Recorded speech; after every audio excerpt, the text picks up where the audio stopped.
Okay, so we're getting into the 1900s here, and there was a publication by Upton Sinclair. I think it was first published in 1905. Perhaps it was written in 1905 and published in 1906. Doesn't matter. It was right about that period of time.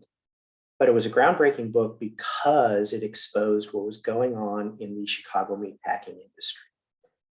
There were extremely unsanitary conditions going on, and it wasn't just the Chicago meatpacking industry. That was just what was being highlighted because it was what this author, Upton Sinclair, was able to uncover.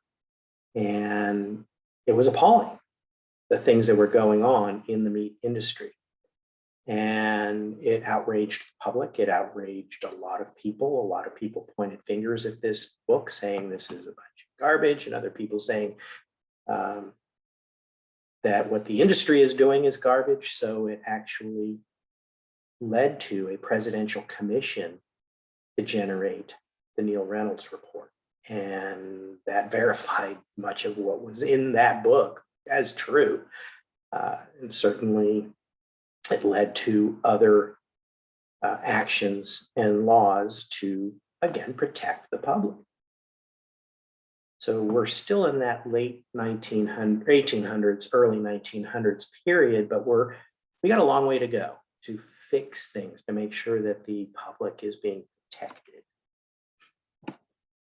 But this whole book, The Jungle, is a really important landmark in terms of a snapshot in history of some of the bumps and bruises in the agriculture industry. I mentioned the precursor to the Pure Food and Drug Act earlier, but now it officially becomes the Pure Food and Drug Act in 1906. And I'm sure that was a lot of the outrage and public sentiment coming out at the time. The book, The Jungle, was the right book at the right time with the right mentality of the population ready to hear that and wanting to do something about it. It's like, we can't go on living like this. This is not okay. Companies can't do that. We have to fix it. So along comes the book, along comes these new regulations, laws and regulations, the Pure Food and Drug Act, as well as the Federal Meat Inspection Act. These are direct results of the Upton Sinclair book and the overall population of outrage in the United States. 1910, the Insecticide and Fungicide Act was passed. It's now called FIFRA, the Federal Insecticide, Fungicide, Rodenticide Act. But the earliest Pesticide Act was 1910. We're not even to World War I yet, and we're already having controls and regulations about pesticides. Back then, they were really dangerous. They still are, but at least they're highly regulated and we have safe ways of handling them. But it was bad in the late 1800s, early 1900s. The first Farm Bureau. Farm Bureau is a massively important organization in agriculture. There's the Federal Farm Bureau and all of the states' farm bureaus and county farm bureaus. We have our own Monterey County Farm Bureau right in Salinas, and the very first one in New York. Woodrow Wilson and the Department of Labor Act. So really important to understand how workers were being abused, work long hours, poor pay, totally outrageous things going on in terms of how businesses were handling the workforce. And we needed some rules to say, no, this people need lives, people need protections, people need to be able to have some rules to protect them. It's not just about you do whatever you want business because it's all about profit. It still feels that way sometimes, but we have to be thankful for all the things that happened in the last 108 years. And it's because of things like this Department of Labor Act that allows us some of the protections we have today. 1914, the Smith-Lever Act formalized cooperative agriculture extension work. So we have that till today. We have our farm advisor's office in Salinas on Abbott Street. And so in California, it's all done through the University of California, largely through UC Davis. And so we have all of this extension work, which uses the resources of the university system and the college land grant system to perform agricultural research and use that agricultural research to improve our ability to grow effectively, to control pests and diseases effectively, and then get that information disseminated and educate the farmers.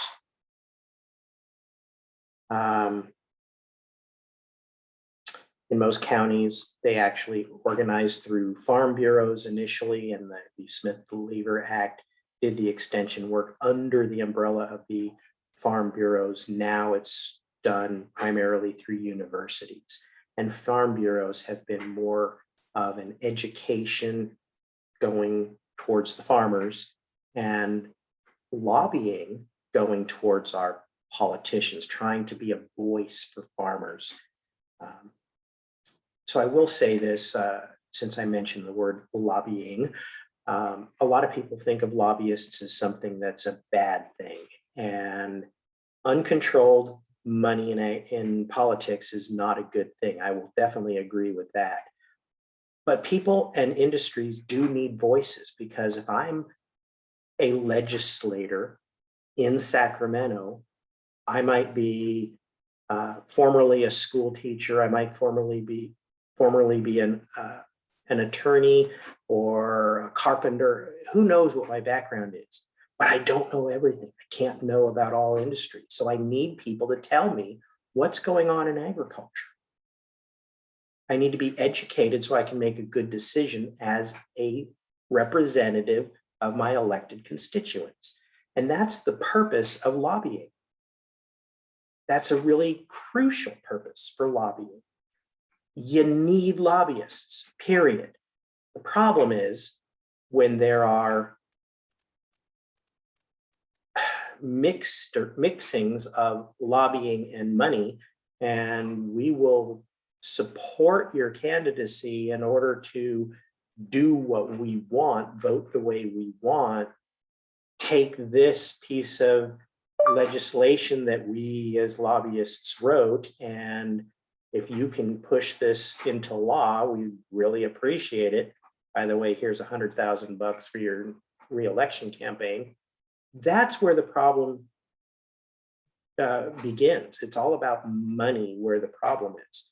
If you forget about the money part or realize that's a separate issue, lobbying is crucial. You need people who can come from industry, come from individuals, come from public representatives who understand various issues and educate your legislators prior to the development of or during the development of new laws and regulations. There's no way they can do a good job if they don't have lobbyists. And so we have the Farm Bureau as one of the major lobbying organizations for farming throughout the United States. So I think you've got a little bit of my politics in there. I try to keep it out as much as I can here and there, but I think that's an important one. Lobbying, I think, is something that's getting a bad name for the wrong reasons. Lobbying is important. Lobbying is crucial. We need it. What we need to do is get money and lobbying separated. That's when you corrupt the system. Anyway, on to the next one. 1915, the Clayton Act. It exempts unions from the Sherman Antitrust Act.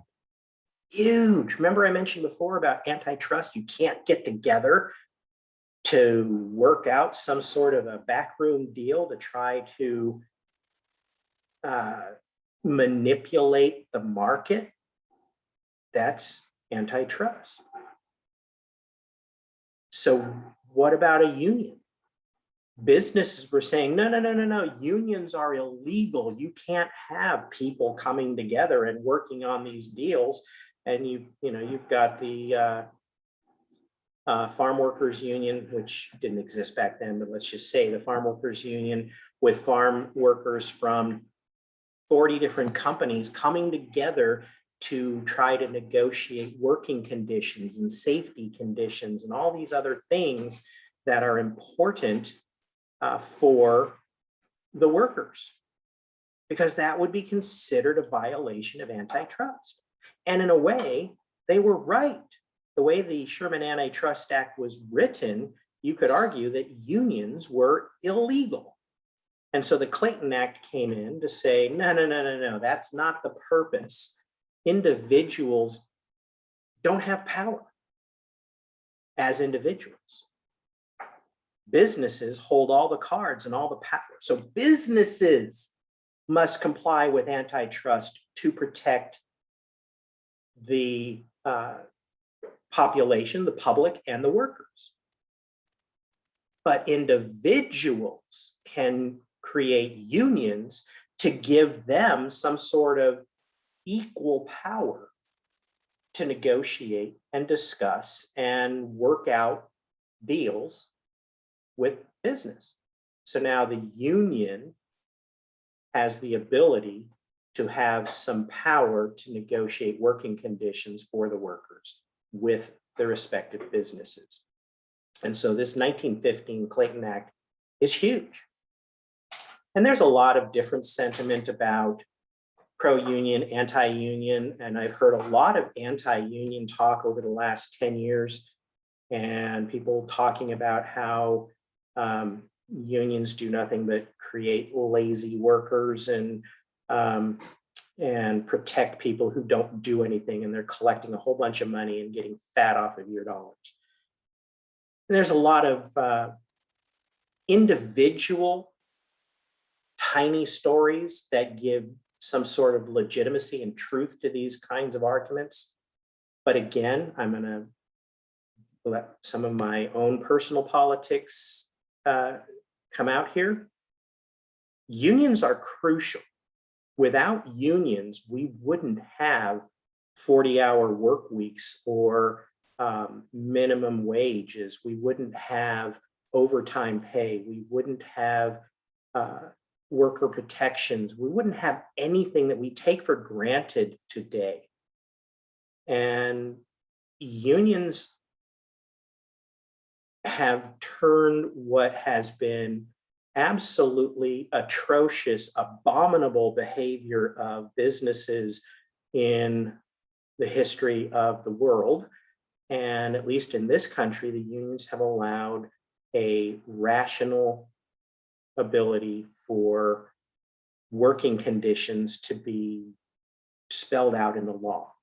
Are there stories where unions do stupid things or take advantage of situations? Yeah, sure. There's some bad stories, and I've been pissed off at some unions. Like, what the hell did you do that for? I've seen unions protect people that have no right being protected. Just a quick example, there were two people at a company that I was not working for, but I was involved with the situation.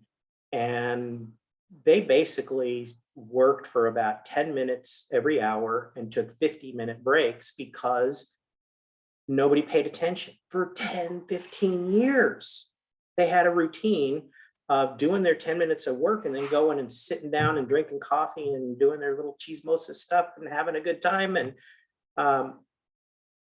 when they reorganized the company, the new supervisor's like, no, we're going to reorganize things. People are going to work. You take your breaks when breaks are due. You take your lunch when lunch is due. But we got a lot of things that need to be done around here.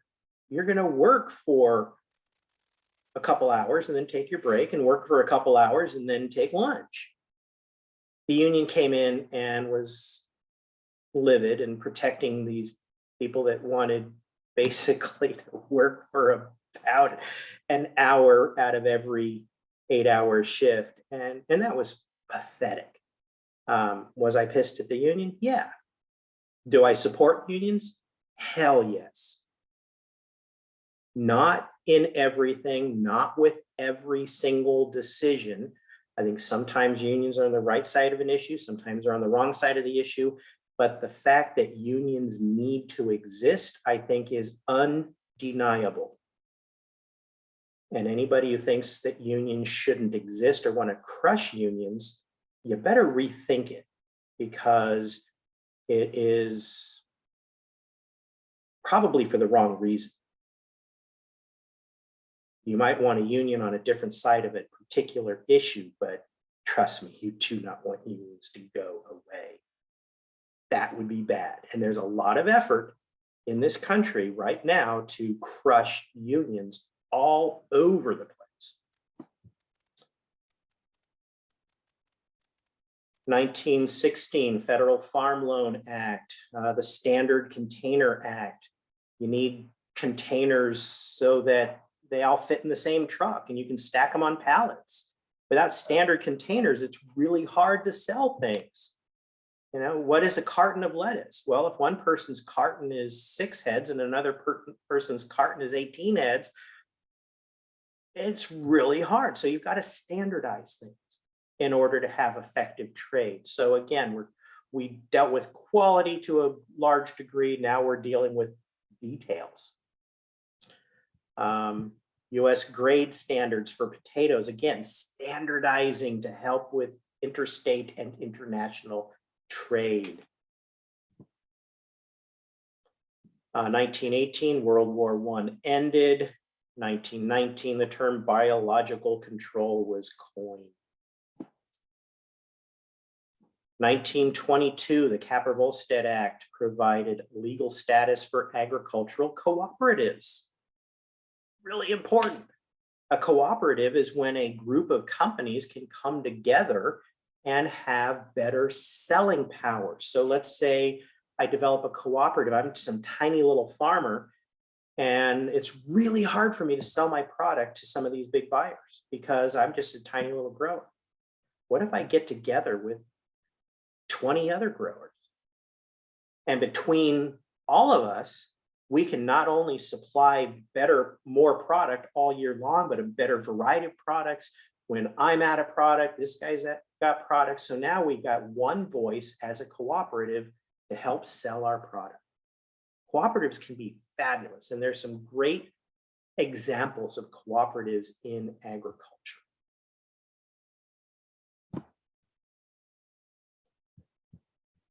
Got to take a break again.